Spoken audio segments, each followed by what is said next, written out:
what do you do? I'm Chris Blaine, and I'm Ben Blaine. And we have made a feature film called Nina Forever, which is screening tonight at Sitges. Okay, talk us through it all. So Nina Forever is a story about Holly, who is a trainee paramedic who's studying at university, and she finds out about a guy called Rob who she's very attracted to because he has this sort of air of darkness around him, which has come about because his girlfriend died in a car accident about a year before she gets to meet him.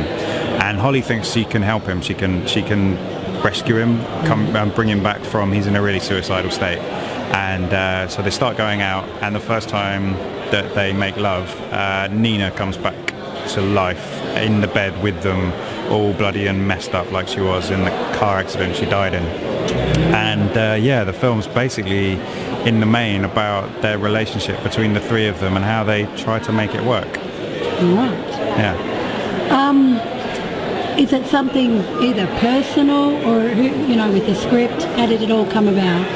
Yeah, it draws on our kind of personal experiences of grief. Of course, luckily, neither of us have ever had anything exactly. It's not a documentary.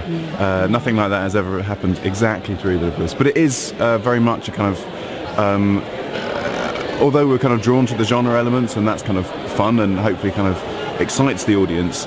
Yeah, we really wanted to make a film about grief, and we wanted to make a film that did kind of express what it's like to miss someone in a way that, I don't know, we'd never seen it done quite like that before. And it's kind of, we sort of get a lot of comments about how it doesn't really play by the rules of genre. It kind of, it's quite hard to categorize it, because sometimes it's quite funny in parts, but it's also very sad, and it's sort of, there is some kind of horror element to it, but it's not really, we're not really trying to scare you with it. It's not a traditional horror movie in that way.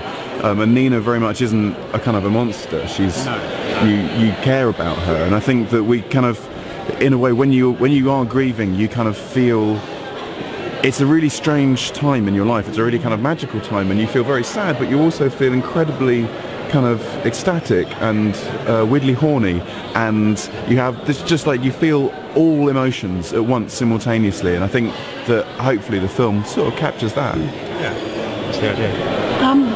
It's a valid point. 45,000 films get made globally annually. So how is this going to, you know, capture the audience? And do you think that when you're making this, you know? I think we deliberately, with this one, we were trying to make something that we wanted to make, and we weren't trying to do something that would necessarily do it's this really weird thing, right? You always get told to, you're trying to appeal to an audience, and you've got to find that right audience, and you've got to be writing for that audience. But actually the thing that we've found is, when we've done that in the past, and we've been writing feature films for over a decade and trying to get them off the ground, and we've never managed it until now, and that's because this one we completely ignored the industry and just wrote whatever we wanted. And as soon as we did that, everyone from the industry really liked what we'd written. And it seems like it's really capturing audiences as well, because we've done something that we really care about, that's really from the inside of us. And so you can see that on screen. So it's something that you can really connect with. And that, I think, is actually generally, when people are asking for whatever kind of film that they're asking for, they're actually asking for something that they can really connect with. And that's got to just be whatever the hell is in the deepest, darkest parts of your heart, you know? When I grew up, there was like one TV and just a screen. Right now we've got cameras, we've got Androids. I mean, I've built a brand out of nowhere with my mobile phone, effectively. Yeah. Does that affect filmmaking now? Like, yeah. Completely. Yeah. No, we. So this film's come about because of cameras getting smaller and smaller, and so we were, a camera like you've got here today, we were thinking we can make our feature film on this if we have to.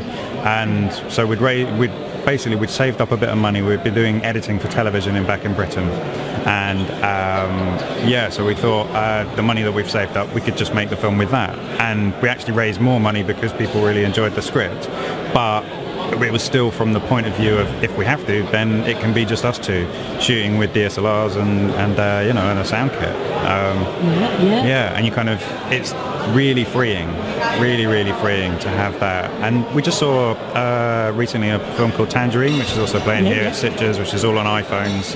And yeah, you're kind of like, as long as you're doing something interesting with the story, then it's great. It's great to have, you know, the cameras all around, so that yeah, you're moving on a little bit from everything having to be 35mm and taking that amount of time and that amount of machinery. Yeah, but I think interesting with the story is the key thing, isn't it? It's like, that's because now, like, you know, it's so easy to pick up a camera and make a film. It's kind of, I think that puts an extra pressure on you as an artist to do something interesting with that, because it's like, well, it's, you know, like Once Upon a Time, it's kind of like, well, I've convinced these people to let me play with all the big toys, so it's like, well, that alone is interesting. And there's still, you know, films that, you know, are interesting to watch because you're kind of like, wow, you're shooting, you know, you achieved that incredible spectacle.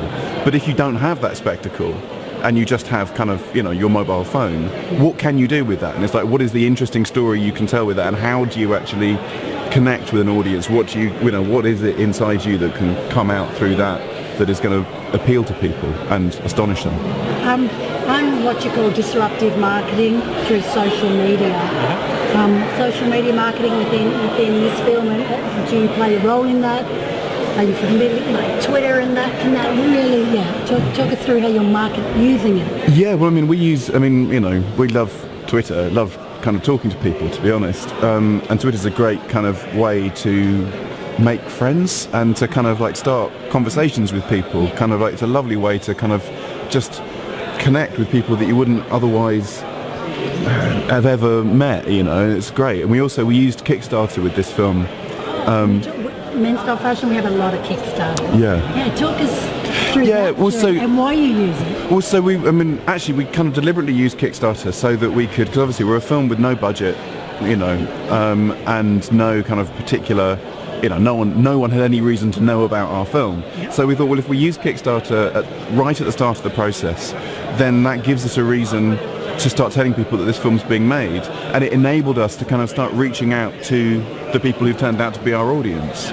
So we kind of we knew that we didn't want to go on Kickstarter and say, can you give us money to make our film, because that's quite like, why should I? So instead we kind of picked a scene that we knew would be very difficult for us to achieve without a bit of extra support, and we said, we're making this film, this is definitely happening, but why don't you come and join us, come and play with us, come and help us make this particular scene. And we knew that we were very inspired when writing the film by the music of Amanda Palmer, and we knew that her audience would also be the audience of the film, and that her fans, most of them, I think, are going to really enjoy this film and really get something out of it.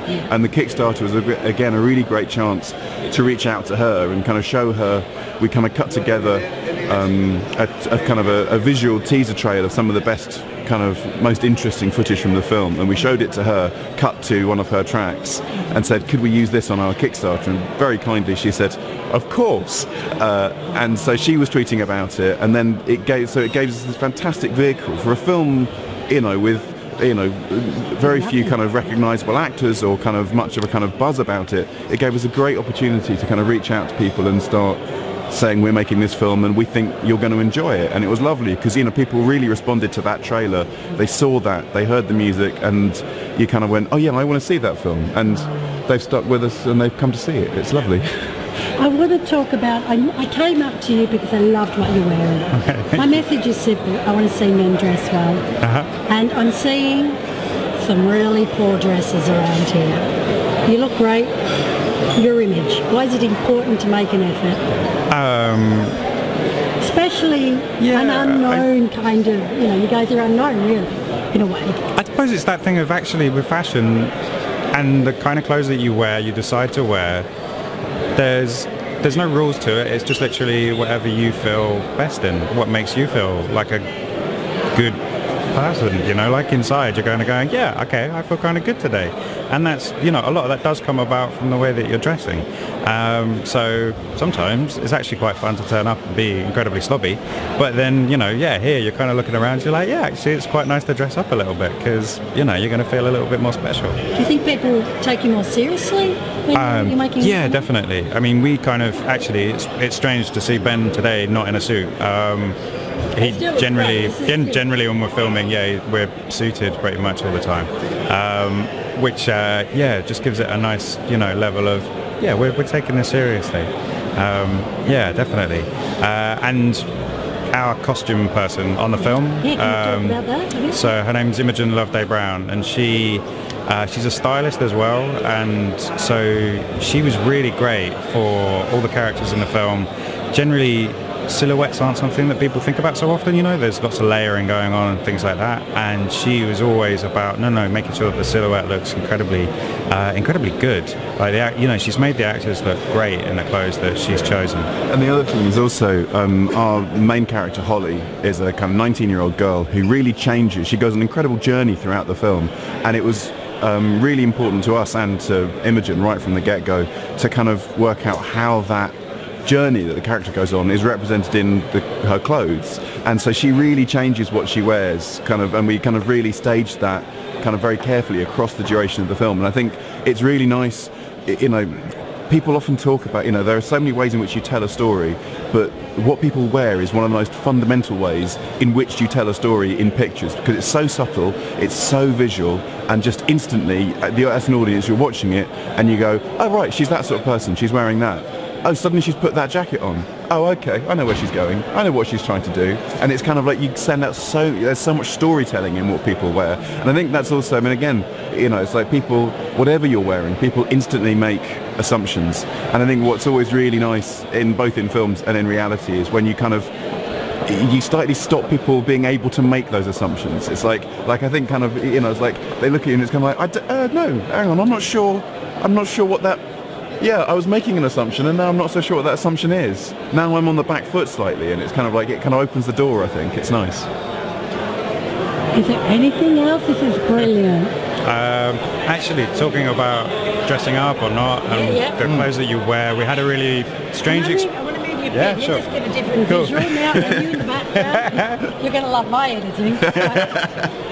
We had a very strange experience the first time we went to LA, where we're very used to, in Britain, if you go for a meeting, generally, they're expecting you sort of to turn up in maybe like a shirt and jeans. And so when we're turning up in suits or looking quite smart, you're like, oh, you guys look a bit different. And that's, vaguely interesting. Whereas in LA, you turn up and everybody's in suits. So we're like, oh, okay, maybe now we need to dress down, because suddenly we don't look like the creative people in the room, we look like the other agents. That was really interesting to see, so it does change from place to place as to how you should try and make yourself look.